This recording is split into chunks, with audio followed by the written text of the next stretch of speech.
Fala galera que já é inscrita no Pautas e Táticas, ou você que vai se inscrever assim que o vídeo acabar, vai deixar o like, vai deixar o hype, vai também compartilhar com os amigos e deixar o seu feedback nos comentários. Fim de mais uma data FIFA, mais um empate da seleção brasileira, 1-1 contra o Uruguai em Salvador. Para muitos um resultado esperado, de certa forma. Estamos atrás do Uruguai, coletivamente falando. Mas o Uruguai também tinha caído de rendimento e talvez o fator casa pudesse fazer a diferença, mas não fez. E por falar nisso, belíssima homenagem do torcedor baiano ao Dia da Consciência Negra, inclusive não sei se vai dar pra ver aqui, tô gravando, fiz questão de gravar com a camisa do Pantera Negra, né? Quanto ela significa, esse personagem inclusive significa pro nosso povo. E, cara, aquela bandeira lá que eles levantaram, muito bonita, com vários jogadores negros da nossa história, inclusive. Mas não dá pra não dizer que é muito lamentável, mais uma vez, a seleção jogando para um estádio sem a sua capacidade máxima ocupada. Devido não só ao desinteresse, né, que o futebol que a seleção vem praticando desperta hoje, mas também principalmente pelo preço dos ingressos, né, R$200 a inteira, do setor mais barato, é rir da cara do torcedor. Ah, mas tem quem pague, ah, se estivesse jogando bem ia lotar, ah, se colocar muito barato vai ter confusão, ah, mas é a seleção, não é qualquer jogo. Continue pensando desse jeito.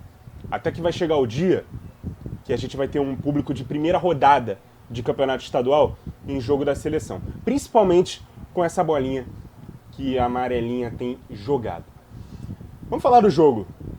Críticas aqui à parte, e a gente tem muita coisa para criticar sobre a seleção em campo também. A única alteração da escalação inicial foi a forçada, né, a saída do Wanderson e a entrada do Danilo, já muito criticado há muito tempo, na lateral direita.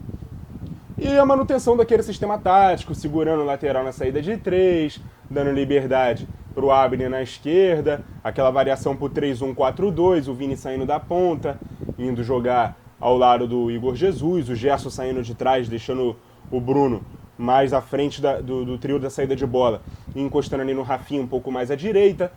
Foram bons 20 primeiros minutos da seleção brasileira, total controle, muito impositivo no campo de ataque, o Bruno Guimarães inclusive controlando muito bem na perda da posse as tentativas de investidas do Uruguai, não deixando eles passarem do meio de campo. O Gabriel Magalhães também liderando as saídas de bola pela esquerda. Achei muito bem também nesses primeiros 20 minutos. O Gerson e o Rafinha com ótimas conexões ali pelo meio. Inclusive, dois dos principais passes ali em profundidade foram do Rafinha, nosso camisa 10. O Savinho também muito bem pela direita. O Vini tentando jogar as individuais, mas perdendo a maioria delas para marcação. E a bola pouco chegando no Igor. A partir dos 20 minutos, o Uruguai começa a gostar do jogo e criar chances, né, uma atrás da outra. As melhores delas com o Valverde, uma de falta e um no chute de fora da área, depois de fazer ali uma jogada, driblar na entrada da área e bater. As duas foram ali próximos do canto esquerdo do Ederson. E cara, chegou um momento do jogo que o Uruguai, com menos tempo de posse de bola, né, foi 65-35 no final do primeiro tempo, tinha finalizado mais que o Brasil no jogo todo. Lá para os 30 minutos ali da primeira etapa, estava em 3-2 finalizações. Isso com o Uruguai com 35% de posse de bola. O primeiro tempo terminou com 7-4 tentativas para o Brasil, mas só uma que foi no alvo, né? O lance do Igor Jesus de cabeça, exigindo uma defesa do Rocher, foi ali já no finalzinho do primeiro tempo, praticamente o último lance.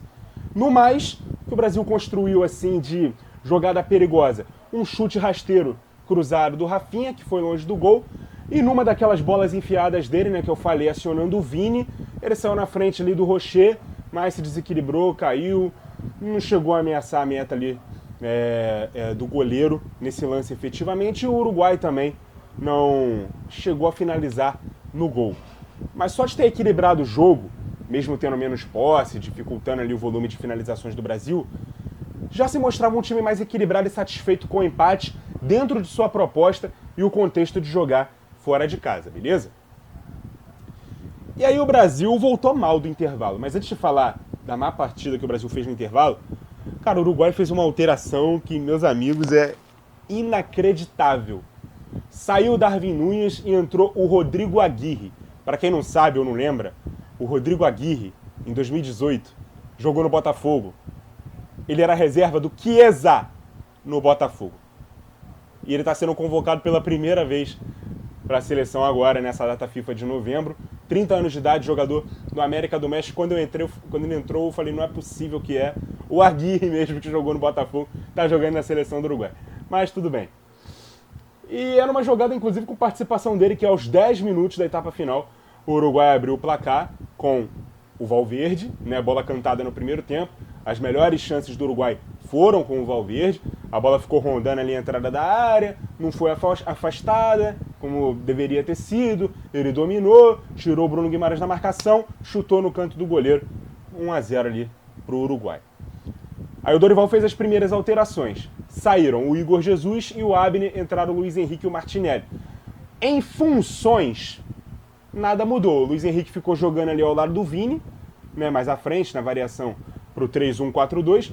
O Martinelli dava amplitude pelo lado esquerdo, já que o Abner já estava fazendo essa função, mas depois ele até trocou com o Rafinha. O Martinelli veio por dentro e o Rafinha foi jogar por fora. Então o Rafinha tinha que recompor quase de lateral esquerdo. E o Martinelli ficou ali como um meia, digamos assim. Eu não gostei nada dessa troca de posição entre os dois. Eu não sei se foi orientada pelo Dorival ou se naturalmente eles se entenderam que era assim que deveria acontecer, mas aconteceu. E não me agradou nada.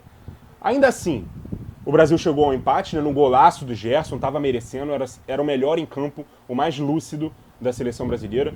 Uma jogada que começou com o Marquinhos, né, levantando a bola ali pro Rafinha, que estava na entrada da área. Ele também tentou um cruzamento, a bola foi afastada e o volante do Flamengo pegou de primeiro um sem pulo lindo no canto do goleiro. 1-1. Aos 27 minutos saiu o Savinho e entrou o Estevão. Pelo menos o Estevão teve um pouco mais a mostrar. Mas apesar de ter ficado mais presente no campo de ataque depois do empate, cara, é impressionante como esse time do Brasil tem dificuldade de, do meio pra frente, trocar passe, fazer tabela, tocar a bola realmente.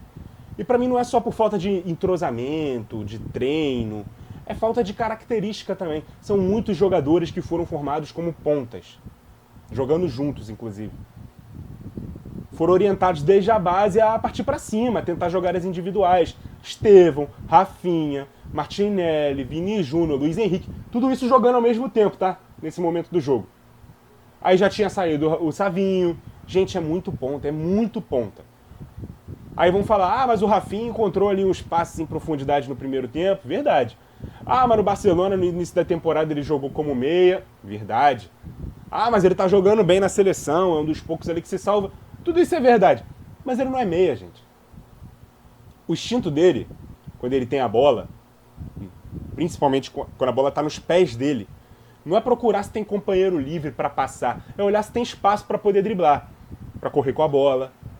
Isso vale pro Rodrigo, vale pro Neymar, que são os nossos teóricos meias da seleção, não tiveram no grupo que jogaram agora em novembro. A gente tinha o Andreas no banco, não entrou nem no jogo passado, nem nesse. Era o nosso meia. Tinha o Paquetá também, mas dele eu vou falar mais tarde. Aí a gente fala de geração, que o problema não é a geração, que tem jogador bom sobrando. A maioria é ponta, pô. Aí chega na seleção, o que é ponta no clube tem que jogar de meia. O que é ponta no outro tem que jogar de 9. O outro de segundo atacante. Eles vão render na seleção como assim, gente? O Vini Júnior é sintomático. Sintomático. E eu não tô falando de números na seleção, não. Mas, pô, no Real Madrid, ele tem uma função simples. Abre na esquerda, parte pra cima do lateral no mano a mano. Chega na seleção, ele tem que jogar em dupla, ele tem que jogar entre lateral e zagueiro, às vezes ele tem que puxar jogada na direita, chamar jogo na direita. Ele vai render a mesma coisa que no Real Madrid? Mas não tem o mesmo tempo de treino, não tem os mesmos companheiros. Ele não faz nem a mesma função, pô. Ele vai render igual como? Fora toda essa pressão, né, que tem para que ele seja o protagonista da seleção. Pressão que ele se coloca, pressão que a gente coloca nele, pressão que a imprensa coloca nele, principalmente pela ausência do Neymar, principalmente, né? E essa pressão multiplicou mais ainda com essa história de bola de ouro que ele não ganhou, todo mundo falava que ele era o favorito. Essa pressão ele não tem no Real Madrid. Larry se tornou o protagonista naturalmente. Nada foi imposto a ele. Você tem que ser o principal jogador, o time tem que jogar pra você, você tem que brilhar mais que os outros. Nada disso aconteceu. Quando ele começou a ter uma sequência e um brilho maior, o protagonista era o Benzema. Eu já falei aqui, na temporada passada, na maior parte dela, o Bellingham tomou esse protagonismo. Na reta final, nos jogos decisivos, ele foi o principal jogador do time, foi o mais decisivo. De forma natural, sem precisar ser a estrela, sem precisar ser o craque do time. Aí chega na seleção, ele tem essa pressão, ele tem essa quase que obrigação de ter que carregar a seleção nas costas, e não é assim que funciona. Principalmente num time mal arrumado, mal montado, com vários jogadores que são pontas improvisados, ele inclusive. Mas vamos voltar para o jogo. O time se desorganizou depois dessas primeiras alterações.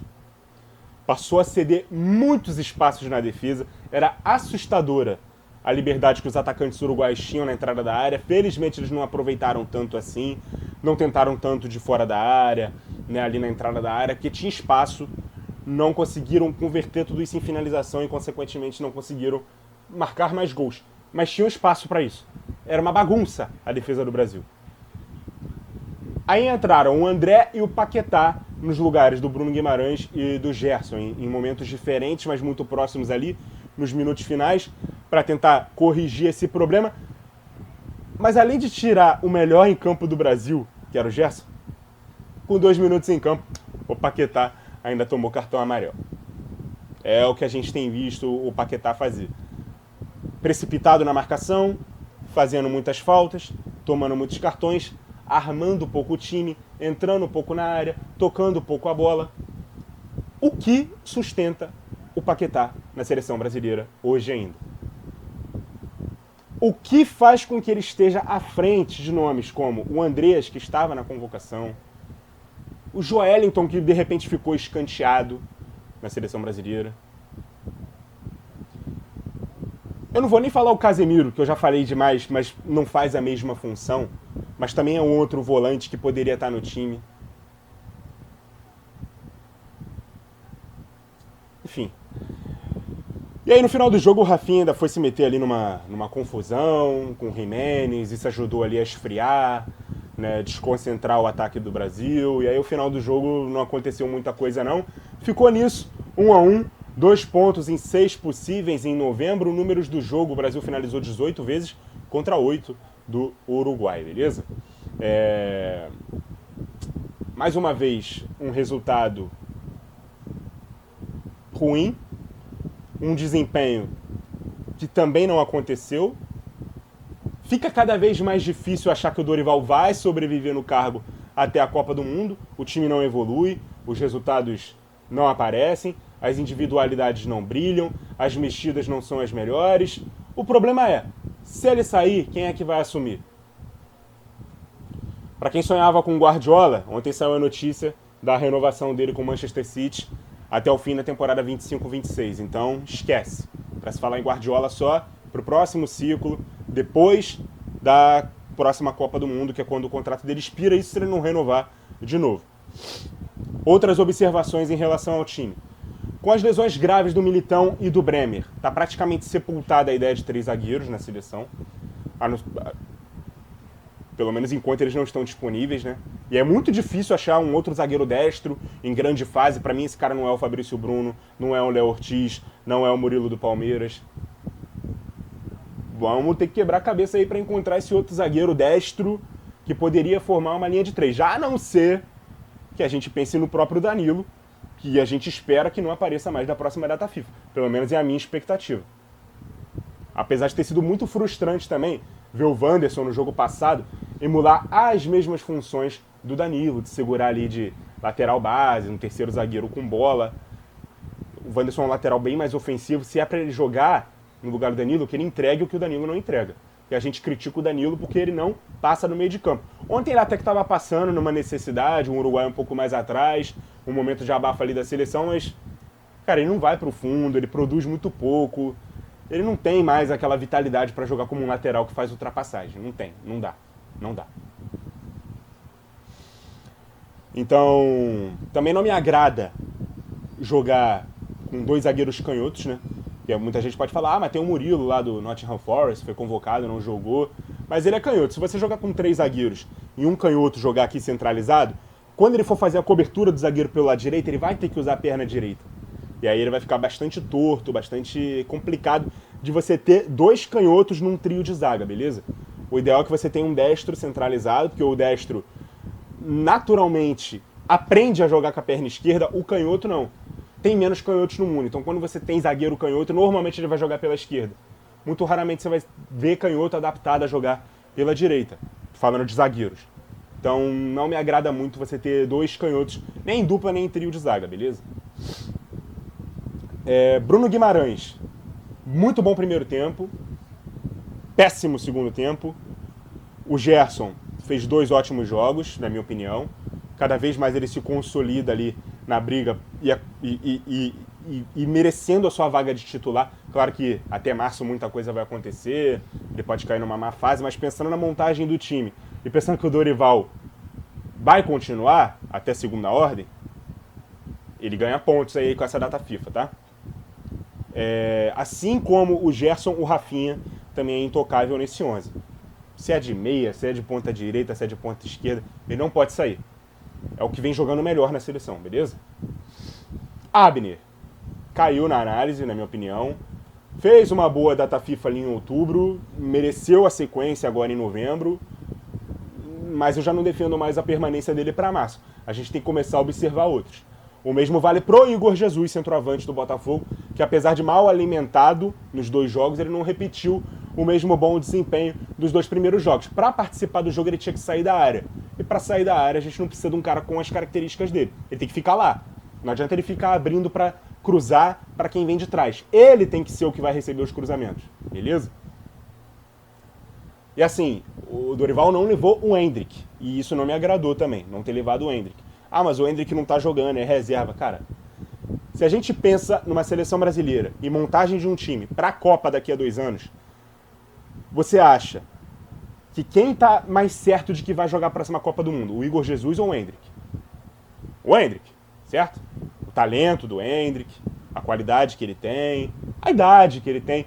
O Igor não é tão veterano assim, mas a gente imagina que o Igor está na seleção hoje muito mais pelo momento e também pela ausência do Pedro, que provavelmente seria o titular, do que porque nós temos a certeza de que ele vai ser o nosso camisa 9 titular. A gente tem que ser realista. Então o Endrick tinha que estar pelo menos no banco.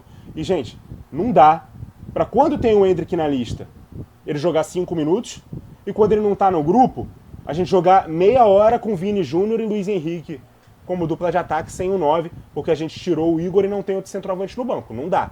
Não dá.